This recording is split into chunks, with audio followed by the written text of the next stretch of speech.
primeira ou segunda vez? Você pode levantar a mão assim, para a gente ver você? Tem alguém que nos visita pela primeira, segunda vez? Levante a mão. Tem uma irmã sentada lá.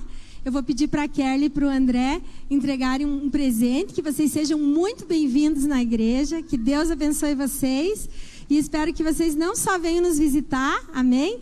Mas venham fazer parte da Igreja Batista da Paz. Aqui tem mais uma visitante, uma irmã aqui desse lado, Andréia Kelly, lá atrás, aqui, ó.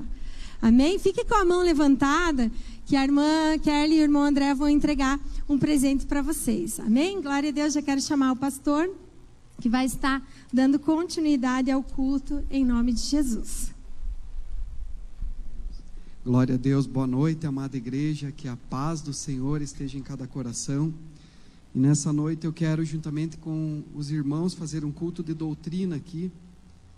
Aleluia. Já vamos abrir a Bíblia Sagrada. Convido você a estar abrindo a Bíblia Sagrada em Filipenses capítulo 1, versículo 6.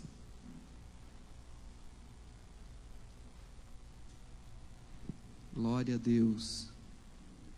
Hoje é culto de Santa Ceia, um culto muito especial. E eu creio que Deus vai falar grandemente.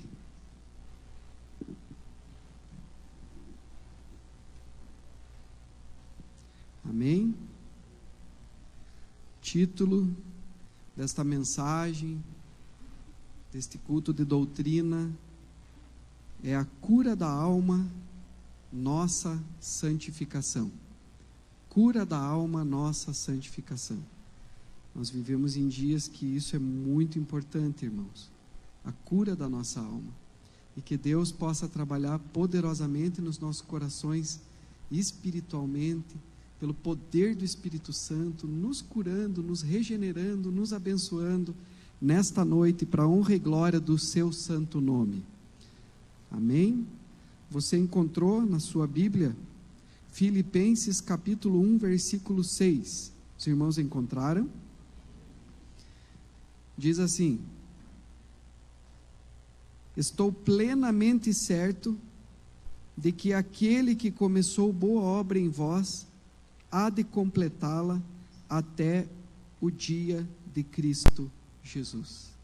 Até aí, os irmãos tomem assento na presença do Senhor.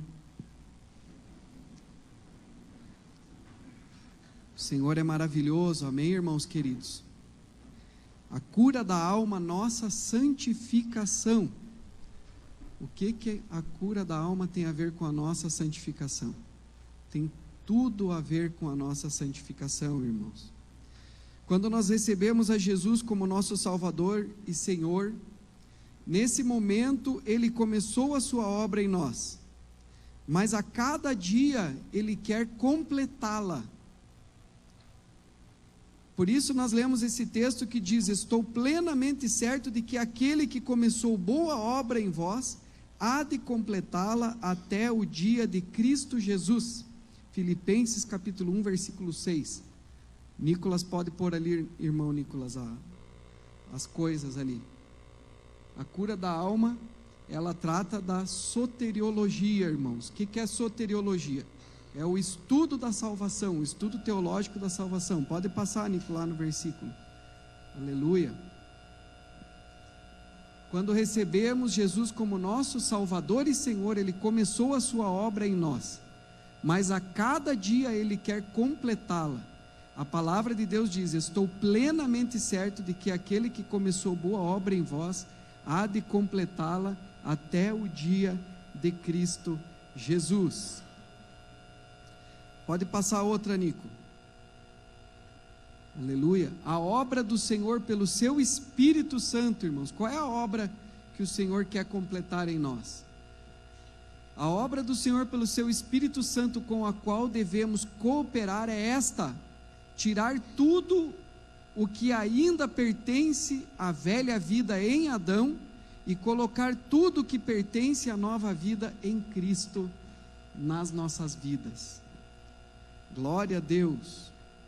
Quando nós cremos, irmãos, na vida e na obra do Senhor Jesus, nós nos arrependemos de uma vida independente, de uma vida de rebeldia a Deus, nos batizamos em Cristo e recebemos dele uma nova vida.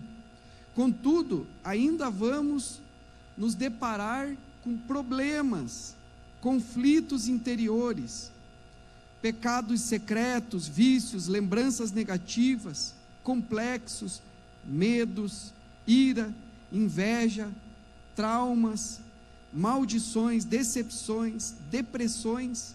São ataduras emocionais, tanto da nossa propensão carnal em relação à pecaminosidade, quanto as nossas emoções que precisam ser curadas, que precisam ser salvas. Essas lutas interiores podem tanto ter a sua raiz no fútil procedimento que nossos pais nos legaram. Prossegue ali, Nico. Diz ali o texto sagrado, irmãos, 1 Pedro capítulo 1, versículo 18. Sabendo que não foi mediante coisas corruptíveis, como prata ou ouro, que fostes resgatados do vosso fútil procedimento que vossos pais vos legaram. Então nós recebemos isso muitas vezes como um legado do fútil procedimento que os nossos pais tinham, essas lutas interiores. E também, irmãos, mediante a corrupção que nós mesmos tivemos com as nossas experiências em relação ao pecado, as nossas práticas, as nossas vivências no pecado. Está escrito ali em 1 Pedro capítulo 1, versículo 14: como filhos da obediência, não vos amoldeis às paixões que tinhais anteriormente na vossa ignorância. Então estas coisas trouxeram marcas para a nossa alma. Pode tocar lá, Nico. Andamos tanto tempo na prática de uma vida independente e rebelde a Deus, e assim acumulamos tantas marcas do passado, de pecados, que precisamos ser transformados pela nova vida de Cristo, trazendo-nos completa libertação. Pode passar, irmão. É importante, irmãos, compreendermos que em Cristo nós temos a vida e também o viver. Preste bem atenção nisso. Em Cristo nós temos tanto a vida como também o viver. Por quê, irmãos? Porque Ele, Jesus, nos deu vida quando nós estávamos mortos em nossos delitos e pecados. Essa é a nossa posição. Nós estamos em Cristo, nós vivemos em Cristo, nós nascemos de novo. Isso fala do novo nascimento espiritual, quando nós fomos regenerados, quando o Espírito foi criado em você, você nasceu de novo, você nasceu espiritualmente. Mas nós devemos viver uma vida salva e liberta também. Embora nós tenhamos sido regenerados, embora nós vivamos em Cristo e tenhamos nascido de novo, nós precisamos ter uma vida salva e liberta. Devemos trazer essa nossa posição em Cristo para a nossa experiência, porque a obra que o Senhor começou em nós, Ele a está completando a cada dia. Por isso, irmãos, nós somos uma obra em andamento. Gálatas 5, 24 e 25, põe lá, Nico. Diz assim: e os que são de Cristo Jesus crucificaram a carne com as suas paixões e concupiscências. Se vivemos no Espírito, diz ali, andemos também no Espírito. Gálatas 5, 24 a 25. Atos 17, 28 também diz: pois nele vivemos e nos movemos e existimos, como alguns dos vossos poetas têm dito, porque dele também somos geração. O que significa isso, irmãos? Significa que nós vivemos em Cristo, fomos regenerados, nascemos de novo, já estamos salvos em Cristo, selados pelo Espírito Santo, porém não definitivamente salvos, pois a palavra diz que os que estão em pé, cuidem para que não caiam. Também que devemos produzir fruto de genuíno arrependimento, sob pena de sermos podados e lançados ao fogo, se assim não o fizermos. Passa lá, irmão. Cristo é o caminho, e isso simplifica muita coisa, irmãos. Cristo é o caminho. Essa metáfora do caminho que a igreja primitiva usava, que o próprio Jesus ensinou, dizendo: eu sou o caminho, a verdade e a vida, e eles usavam tão fortemente esse ensino que eles chegaram a ser conhecidos como a seita do caminho. E toda vez que você vê a palavra caminho em o Novo Testamento, especialmente no livro de Atos dos Apóstolos, você vai ver que está em letra maiúscula, porque Cristo é o caminho, e isso faz toda a diferença. E essa metáfora do caminho, ela nos ajuda para que nós possamos compreender isso que nós estamos estudando aqui nesta noite. Porque alguém está perdido quando quer chegar a algum resultado, quando quer chegar a algum lugar, e não sabe o caminho, não sabe como chegar lá, e ele está perdido. E então ele procura o caminho, mas no momento em que ele encontra o caminho, ele está salvo. No momento em que ele encontra o caminho, ele não está mais perdido, porque esse caminho conduz a Deus, esse caminho conduz à salvação, esse caminho conduz à casa do Pai. Ninguém vem ao Pai senão por mim, eu sou o caminho, a verdade e a vida. Então, Jesus é o caminho, por isso você está no caminho, você está salvo, porque você chega ali, uma pessoa quando está perdida e ela acha o caminho, ela respira aliviada: achei o caminho, agora eu sei que andando aqui eu vou chegar no meu destino, eu vou chegar onde eu quero chegar. E no caminho, irmãos, a segurança da salvação, da nossa salvação, está neste caminho que é o Senhor Jesus. Por isso que nós precisamos prosseguir, andar nesse caminho, porque estamos salvos, mas não definitivamente salvos. Aí vem a perseverança dos santos. Para que eu continue salvo, eu preciso perseverar no caminho, e o caminho é Cristo. Então significa que eu vou avançando cada vez mais nesse caminho que é Cristo, procurando me parecer com Ele. Isso significa estar no caminho e andar no caminho, avançar no caminho. Eu vou avançando, eu vou aperfeiçoando a minha vida, eu vou cada vez mais buscando me parecer com Cristo. Eu vou cada vez mais perseverando nesse caminho, buscando a minha santificação. E aí a palavra do Senhor diz que nós devemos desenvolver a nossa salvação. Que interessante, irmãos, nós já estamos salvos, estamos no caminho, mas temos que desenvolver a nossa salvação, e é nisso que nós somos cooperadores com Deus, dando liberdade ao Espírito Santo, buscando o seu Espírito, buscando o seu poder, de forma intencional. Eu me submeto à liderança do Espírito Santo. Por isso a Bíblia diz que é com esforço que nós herdaremos, que nós entraremos no reino dos céus.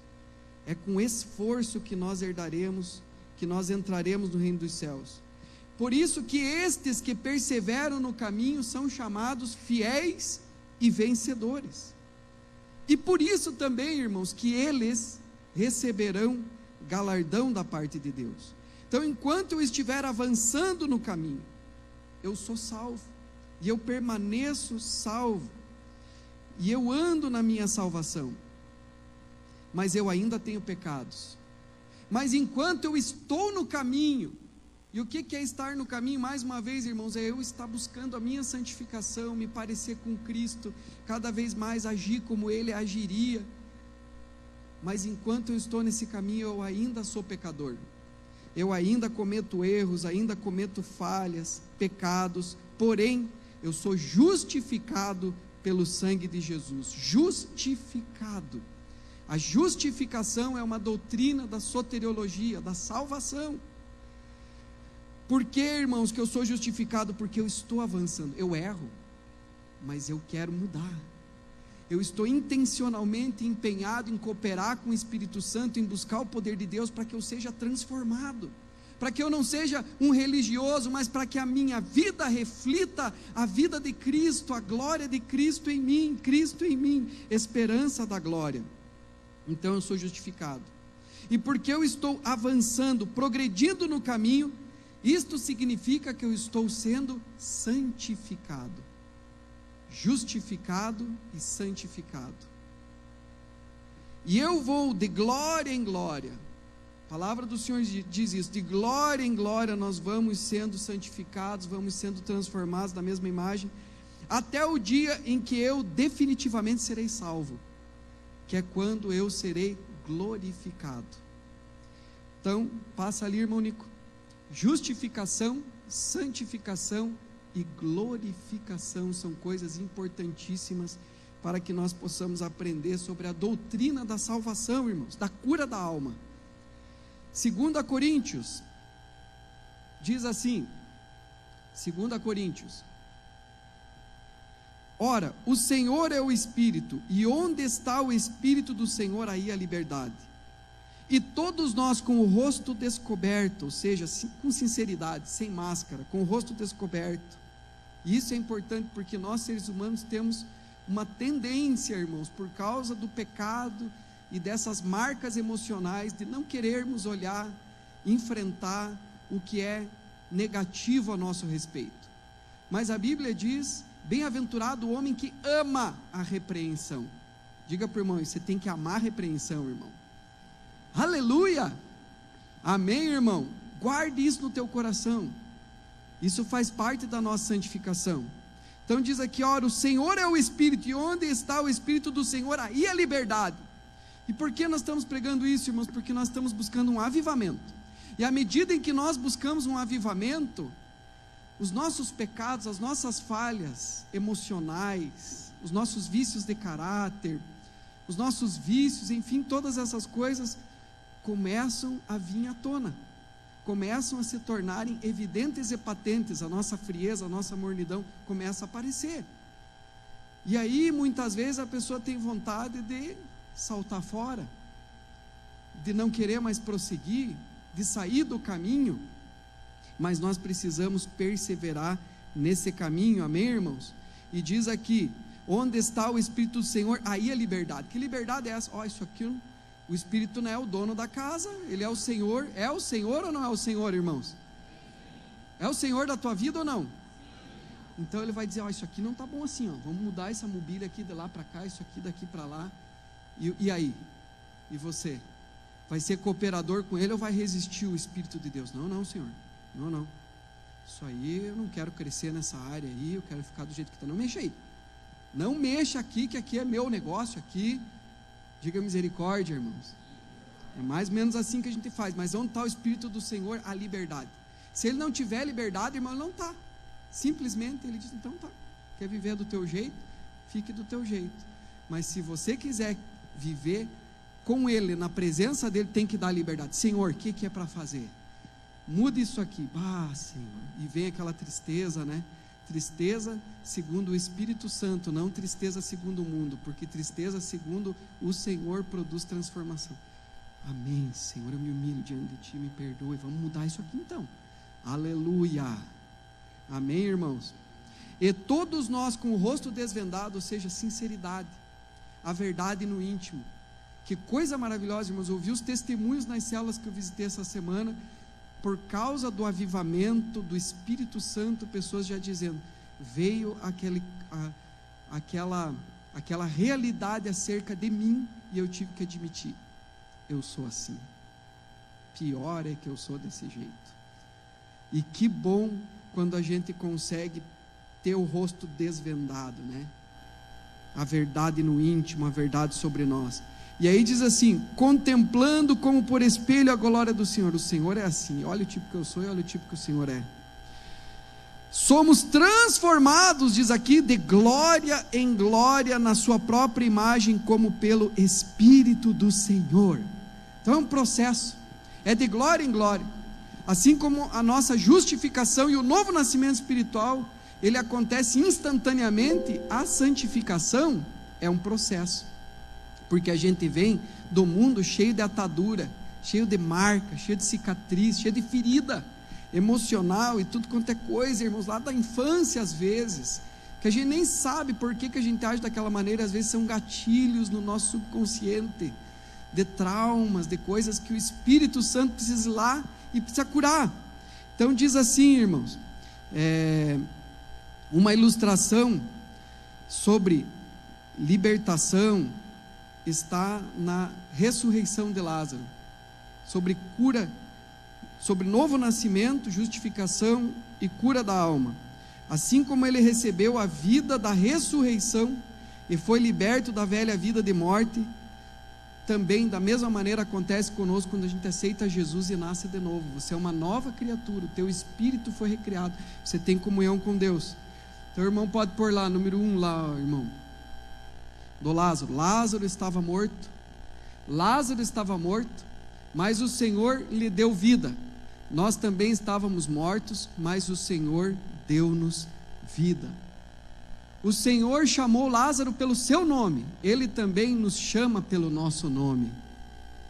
O Senhor chamou Lázaro para fora do túmulo e ele logo saiu.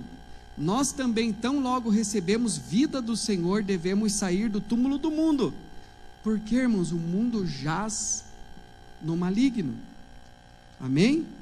Então, mesmo que Lázaro tivesse a vida da ressurreição, ele ainda tinha ataduras, isto é, amarras, cadeias, conflitos, complexos, traumas e etc. Quando Jesus fala, Lázaro vem para fora, ele sai todo atado, irmãos. Nós também temos ataduras, e embora tenhamos nascido de novo, experimentado a ressurreição, agora temos comunhão com Deus, nós temos ataduras, traumas, ressentimentos, mágoas, complexos, inveja, pecaminosidade. Nós ainda estamos cheios destas coisas. O Senhor não diz para Lázaro se desamarrar sozinho, mas Ele chama as pessoas para ajudá-lo. E é nesse momento, irmãos, que nós precisamos do poder do Espírito Santo e do auxílio da igreja. Precisamos estar na vida da igreja e não nos afastarmos da vida da igreja onde o Espírito Santo trabalha, porque na vida da igreja nós podemos ser ajudados pelos nossos irmãos, pelo convívio com eles, pela comunhão com eles. Por exemplo, irmãos, a Bíblia diz, confessai os vossos pecados uns aos outros para serdes curados. Então às vezes é necessário, irmão, você ir lá e confessar a fraqueza, confessar a dor emocional, confessar o pecado, e aí receber uma oração, e Deus pode operar uma cura instantânea. Isso aconteceu comigo, irmãos, no momento em que eu estava muito ferido, atribulado. Eu fui a uma vigília com o irmão, e lá na vigília só estava eu e ele, lá no mato lá, eu abri meu coração, falei tudo, eu voltei de lá, parece que Deus tirou com a mão, irmãos, aleluia, amém, irmãos? Bendito seja o nome do Senhor. Então nós precisamos de ajuda. Às vezes a pessoa tem um vício, mas ela precisa de ajuda, ela precisa reconhecer, eu tenho vício, eu preciso, me ajudem, que eu sozinho não consigo vencer. E aí ela vai receber auxílio, oração, e o poder de Deus vai entrar em atividade para libertar essa pessoa. Nesse momento, irmãos, nós podemos ouvir a voz do Senhor dizendo, desatai-o e deixai-o ir, e assim nós podemos estar livres para servir ao Senhor, para pregar o Evangelho do reino, e para fazermos aquilo que Ele quer que nós façamos, fazer discípulos. Como Deus opera em nós a libertação? Essa pergunta, irmãos, como Deus opera em nós a libertação? Para responder isso, nós devemos conhecer como Deus criou o homem. O texto de Gênesis, capítulo 2, versículo 7, nos mostra que Deus formou o homem do pó da terra, e Ele soprou nas narinas do homem o fôlego de vida, e o homem passou a ser alma vivente. Então estas coisas, pó da terra, sopro de vida e alma vivente, isso é muito interessante, irmãos. O pó da terra do qual o homem foi formado, e depois volta ao pó, como diz a palavra do Senhor, depois que morre, volta ao pó, corresponde ao corpo humano, ao corpo do homem. O fôlego de vida que Deus deu, corresponde ao espírito do homem. A alma vivente, que o homem passou a ser depois do pecado, corresponde à alma do homem. Por que alma vivente? Porque ele morreu espiritualmente. Então o sopro do Senhor a comunhão com o Senhor, a vida do Senhor foi tirada, ele ficou afastado, ficou a comunhão interrompida. Os vossos pecados fazem separação entre vós e o vosso Deus. E aí ele se tornou o quê? Corpo e alma, uma alma vivente, uma mera alma vivente. Amém, irmãos? Então o corpo do homem permite o seu contato com o mundo ao seu redor através dos 5 sentidos. A alma do homem permite o contato dele consigo mesmo e com as outras pessoas. A alma do homem é o que nos define como pessoa. Ela engloba a nossa emoção, a nossa vontade e o nosso intelecto. É você, é quem você é. É a nossa alma que nos define como pessoa. É a nossa alma que nos torna capazes. É a nossa alma que nos torna responsáveis e imputáveis. Por isso que nós responderemos, irmãos, porque nós somos capazes. Só os capazes são imputáveis. Os incapazes, que são loucos, que não têm discernimento, muitas vezes até a lei tem certas penas distintas para eles, que é ir para uma clínica psiquiátrica, etc. Mas os capazes, considerados capazes, eles são penalizados por causa dos seus pecados. E pecado, irmãos, a palavra pecado significa transgressão da lei moral, da lei divina. E aí nós somos imputáveis, porque somos responsáveis pelos nossos atos. Diga para o irmão: você é responsável pelos teus atos. Aleluia. Então é a nossa alma, emoções, vontade, intelecto. E o espírito do homem, irmãos, que foi recriado quando nós aceitamos Jesus. Você nasceu de novo, você nasceu novamente espiritualmente, porque você era só uma alma vivente. E o espírito do homem permite o nosso contato com Deus. É a maneira e aonde o Espírito de Deus testifica com o nosso espírito recriado. E aí nós ouvimos a voz de Deus, ouvimos o Espírito Santo nos ensinando, nos orientando, nos direcionando. Recebemos o conhecimento de Deus. E conhecimento de Deus aqui, irmãos, não é conhecer acerca de Deus, conhecer teologia acerca de Deus, é nos unirmos com Deus. Quando você se une e tem um relacionamento e tem intimidade com Deus, para vocês terem ideia, essa palavra conhecimento, e conheceu a Deus, foi unido ao Senhor, é a mesma palavra que é usada no Antigo Testamento para quando o noivo ia conhecer a sua esposa, que ele ia se unir à esposa, ia ser um com ela. Então é o momento, irmãos, em que nós temos comunhão, quando experimentamos a intimidade com Deus. Isso é conhecimento de Deus, isso é através do nosso espírito recriado, do milagre que veio por meio da cruz do Calvário.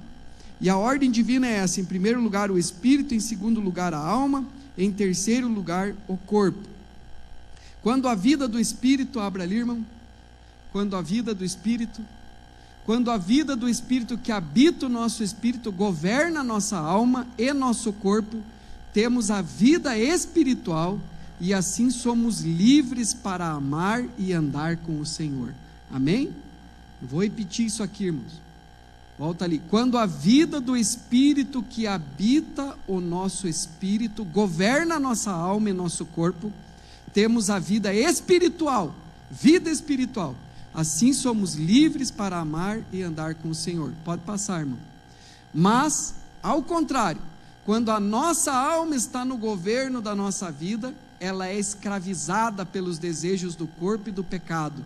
Então temos, ao invés da vida espiritual, a vida carnal, e vivemos para satisfazer a carne. É exatamente isso que acontece. E por que, irmãos, vivemos para satisfazer a carne? Porque você não tem vida espiritual. E porque você não tem vida espiritual, você não é nascido de novo, você vai viver para quê, irmão? Para satisfazer a tua carne, para ir atrás das concupiscências da carne, dos desejos da carne. Consequentemente, nós não estaremos livres para amar e andar com o Senhor. Quando Deus criou Adão e Eva, Deus os criou para viverem a vida espiritual. A vida espiritual, irmãos, ela é uma vida de dependência e submissão a Deus.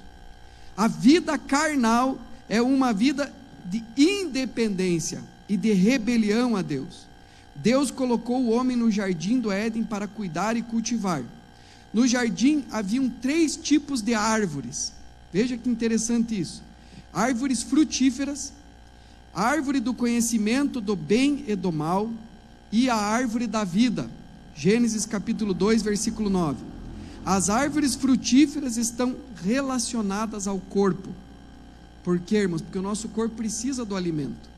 Nós precisamos do alimento para viver, para que o nosso corpo subsista. Então as árvores frutíferas estão relacionadas ao nosso corpo. Amém? A árvore do conhecimento do bem e do mal está relacionada à alma, emoções, intelecto e escolhas. Vejam só, irmãos, o homem poderia se sujeitar à vontade de Deus e não querer experimentar da árvore do conhecimento do bem e do mal. Significa ficar consciente do bem através de experimentar o mal. Eles ficaram conscientes porque experimentaram a árvore do conhecimento do bem e do mal. Então, isso não é nada sábio. Se Deus revela, olhe, não coma disso aí, porque isso aí produz a morte, isso aí vai ser ruim para você, e você consegue discernir pelo Espírito de Deus que aquilo vai ser ruim, mas tem uma tentação, parece aprazível, parece bom, e mesmo Deus falando, não coma, tem mais prosperidade por esse caminho, tem mais vida nesse caminho, não vá por esse outro, que esse outro produz a morte.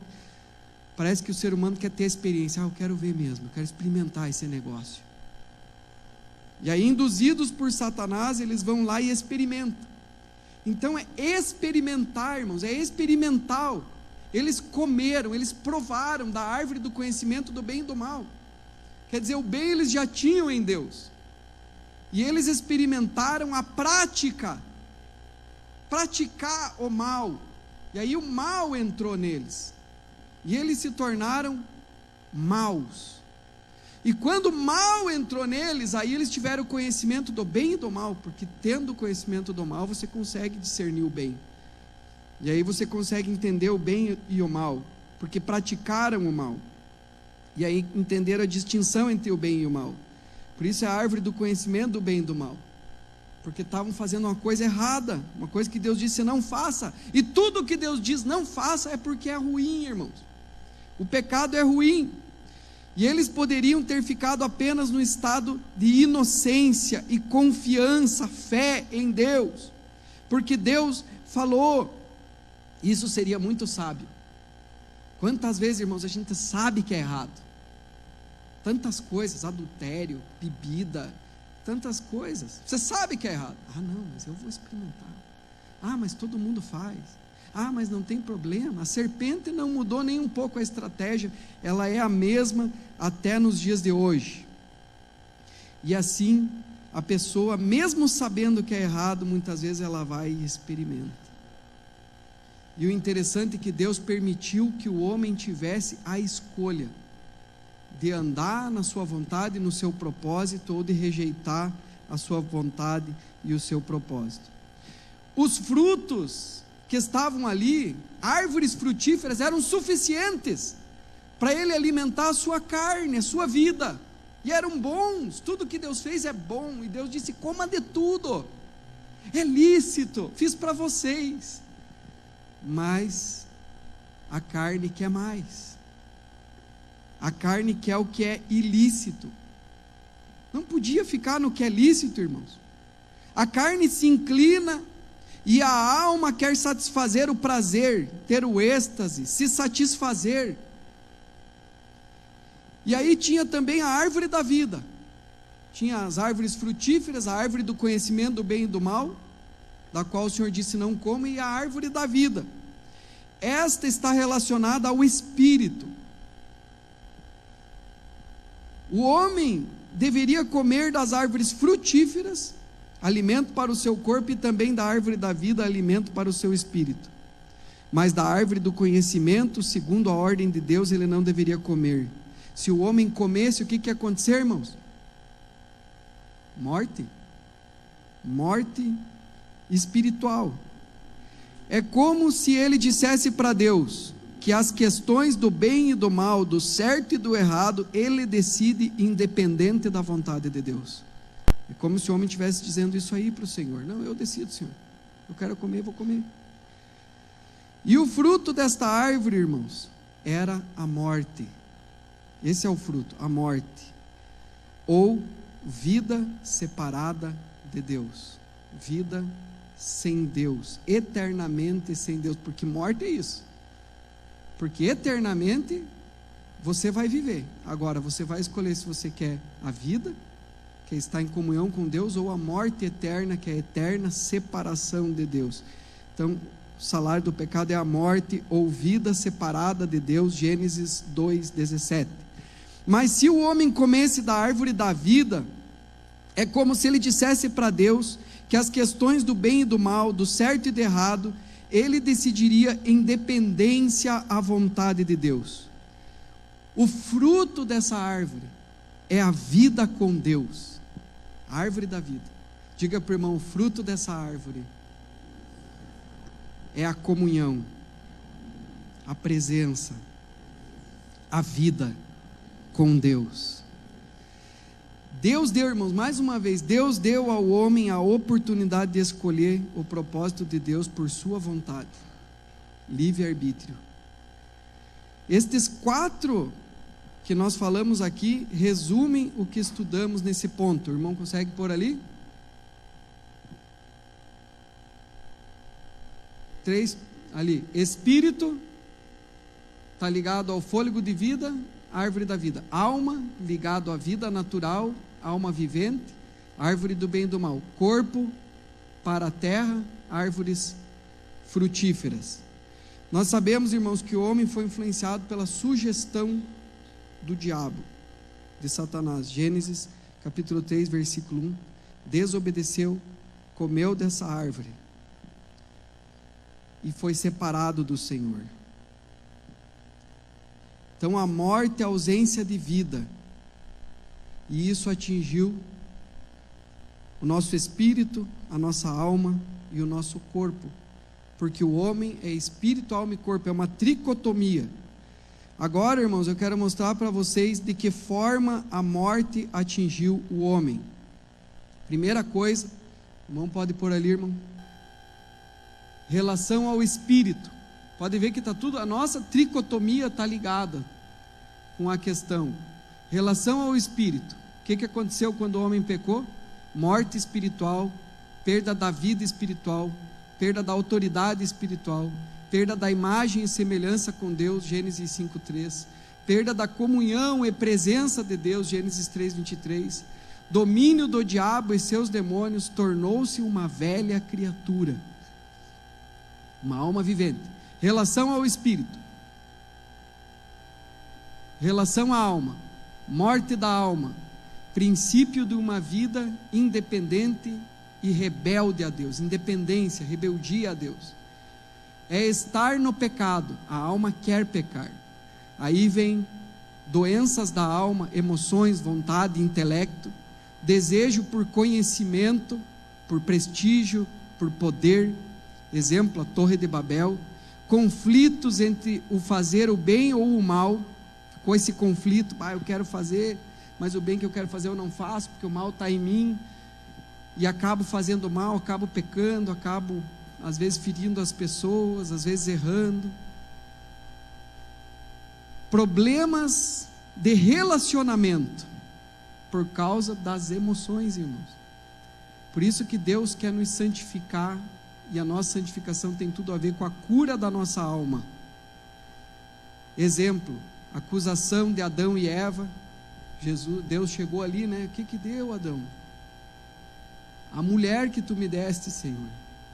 Homicídio, Caim por inveja mata Abel, e etc. Relação ao corpo, morte física, desejos pecaminosos do corpo, envelhecimento, doenças, suor do trabalho, né? Problemas financeiros, morte financeira, dores no parto e morte. A morte entrou no mundo, irmãos. Não existia isso aí. Assim todos nós, irmãos, pelo nascimento natural, nascemos em Adão. Isso é muito importante você entender. Quando a gente nasce em Adão, com as propensões pecaminosas de Adão. Herdamos a propensão ao pecado e as consequências do pecado. Então você herda a propensão ao pecado.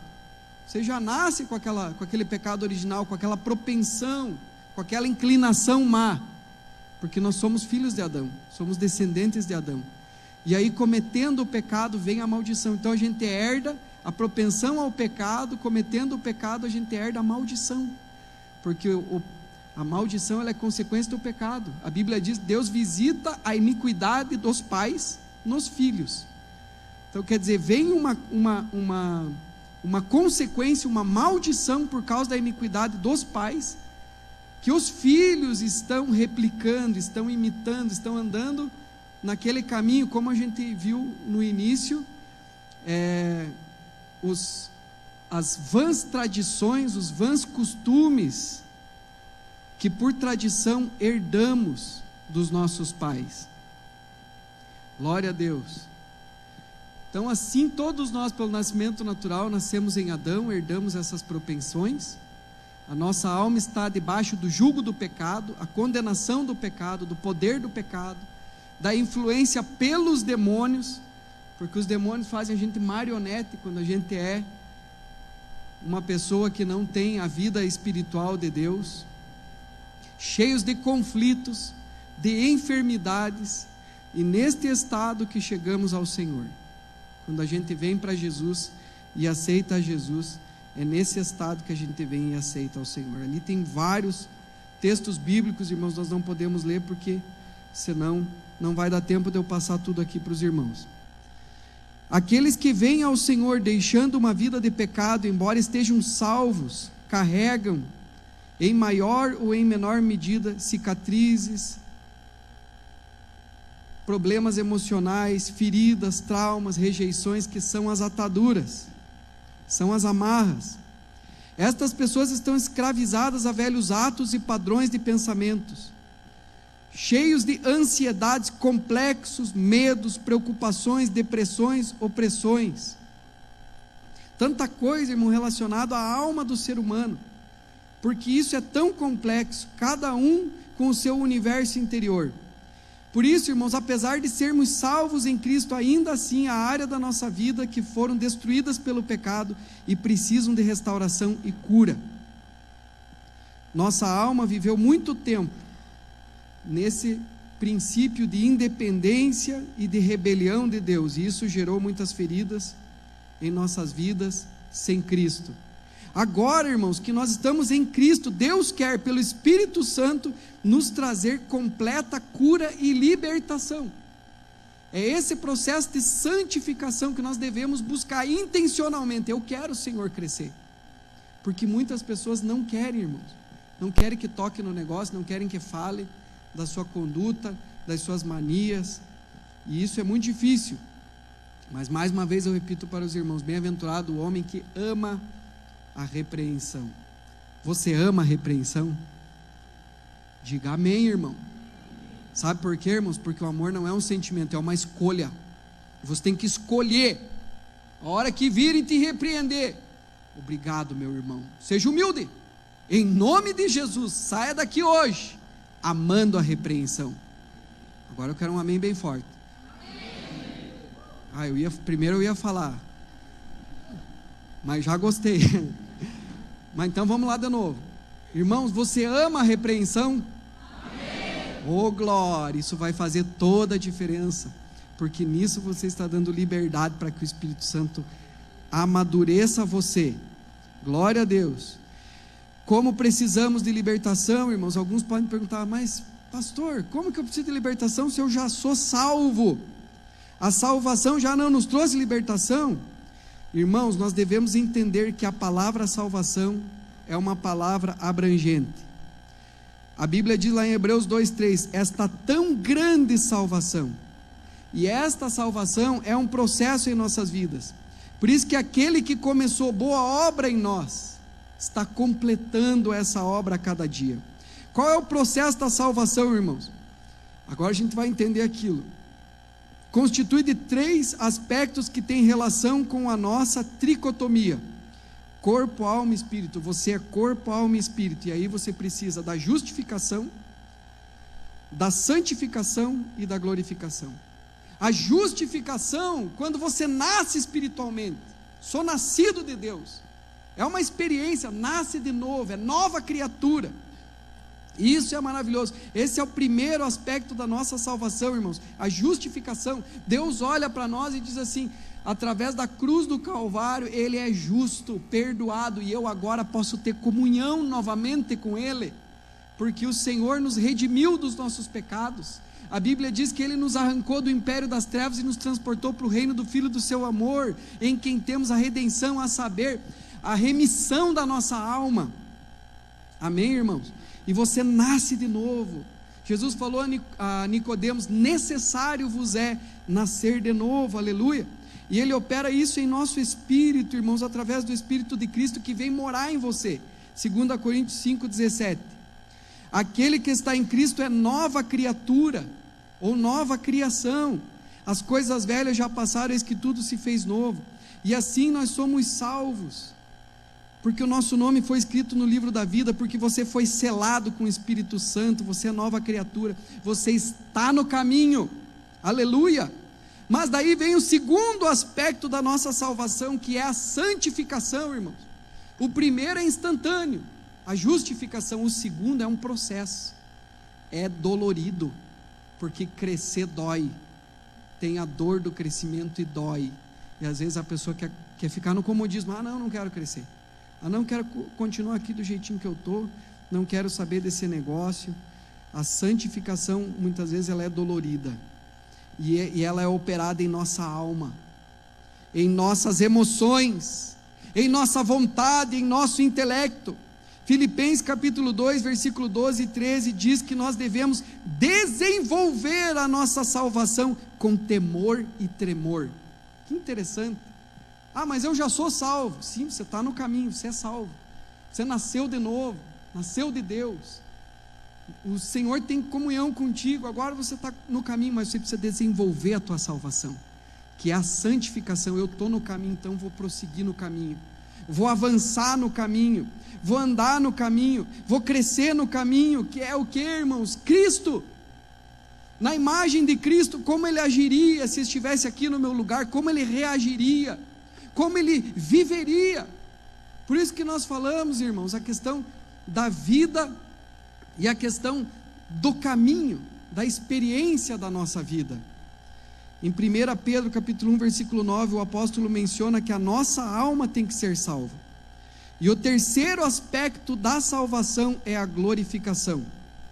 Isto é, Deus nos revestir com a glória do seu Filho, sua vida, virtudes, poder.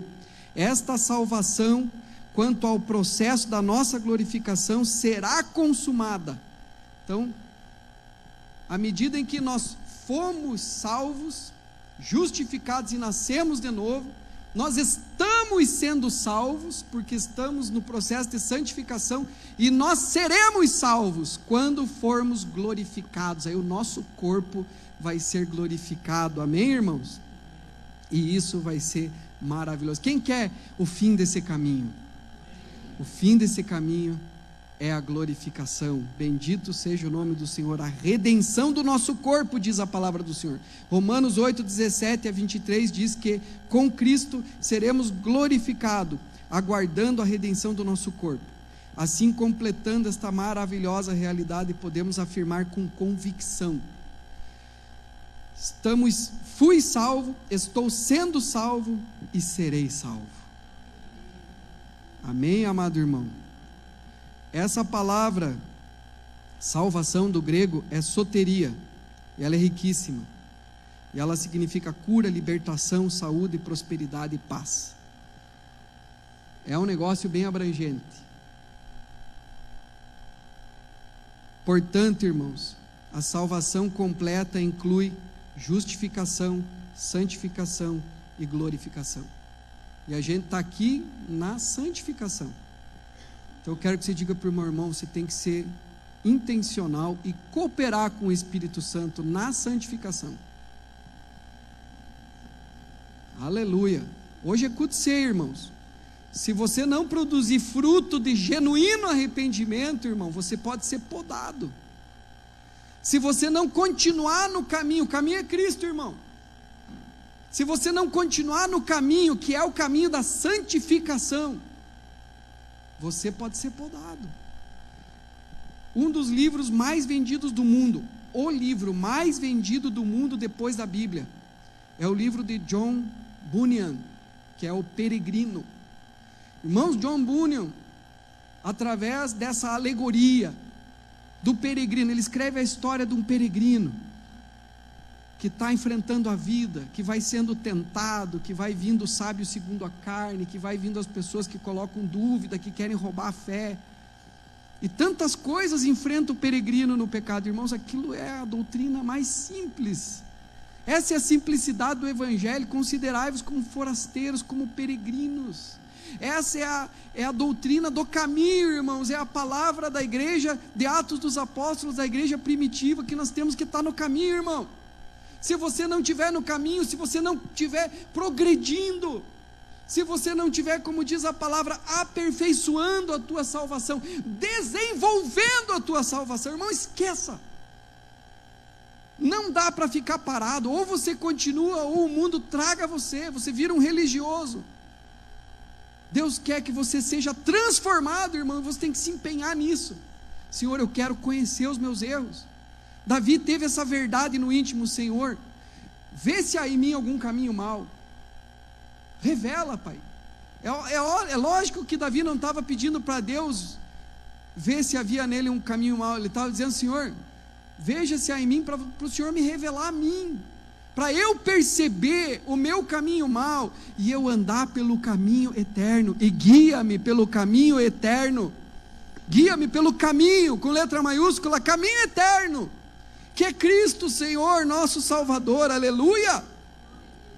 A cura da alma, irmãos, é uma cirurgia do Espírito Santo. Então você não pode ficar acomodado, tem que querer saber: Senhor, eu quero revelação. Por que eu sou assim? Por que eu sou frustrado, depressivo, angustiado, mal-humorado, reinento? As pessoas falam: minha família, minha casa, eu solto um grito. O que é isso, Senhor? Eu quero ser curado. Eu não aceito mais ser assim. Amém, irmãos? O Senhor quer que você saia daqui com essa vontade, com esse desejo na alma. Isso é avivamento, irmãos. Aleluia. Esse é o propósito de Deus, que nós nos pareçamos com o seu Filho Jesus, aleluia. Esse é o propósito da cura da alma, é uma cirurgia espiritual em áreas de maior complexidade da nossa vida.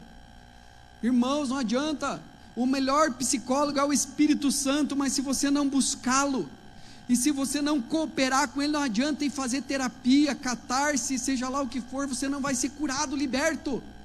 Se você não quiser, ninguém pode ajudar uma pessoa que não quer ser ajudada.